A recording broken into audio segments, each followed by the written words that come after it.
Bonjour et bienvenue sur la chaîne Cannabis Beret. Dans cette vidéo, je vais vous montrer comment tenter de réparer voleurs souples qui ont été très abîmés par les carnassiers. Je vais vous prendre un exemple, donc ce leurre Sandra de chez Delaland, qui, je vais essayer de vous le montrer, est extrêmement coupé dans tous les sens par les dents de brochet, ou plusieurs d'ailleurs. Vous voyez que là il est à la limite de la rupture et que la queue ici est vraiment très coupée, très abîmée. Je vais tenter de vous montrer comment réparer un voleur souple avec simplement un briquet et un cutter. Si vous avez chez vous quelque chose qui ressemble à ça, donc un réchaud de camping, pour chauffer le cutter, c'est bien plus facile qu'au briquet. C'est surtout beaucoup plus rapide.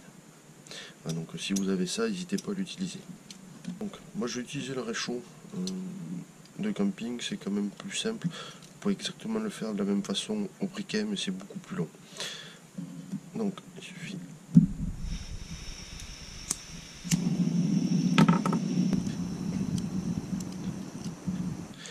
qu'une fois que votre lame est bien chaude, vous prenez la coupure, vous passez doucement dedans et vous essayez de rapprocher les bords, et après vous passez avec le bout de la lame sans insister pour faire comme un pansement.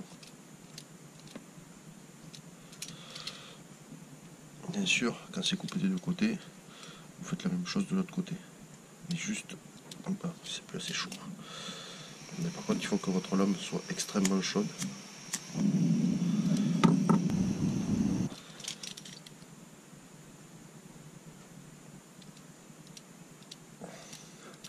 Il ne faut pas trop insister, on risque de passer à travers. C'est vraiment juste poser votre lame de cutter dessus. Votre leurre va être marqué, mais il a repris toute sa souplesse. C'est-à-dire que vous n'avez plus les trous.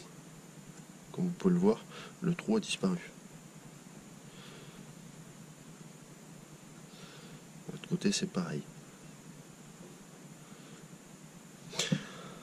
Donc voilà pour cette petite astuce. J'espère qu'elle vous servira. Moi, je vais continuer sur le reste du leurre. À savoir que certains plastiques réagissent assez mal, donc il faut faire un essai sur un endroit qui est à peine touché.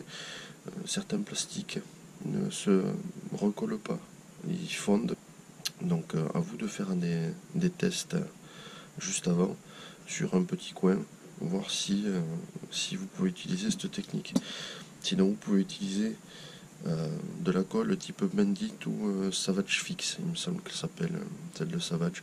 Bon, il existe bien d'autres références, mais c'est les deux plus connus. Voilà, merci d'avoir suivi cette vidéo. Au revoir.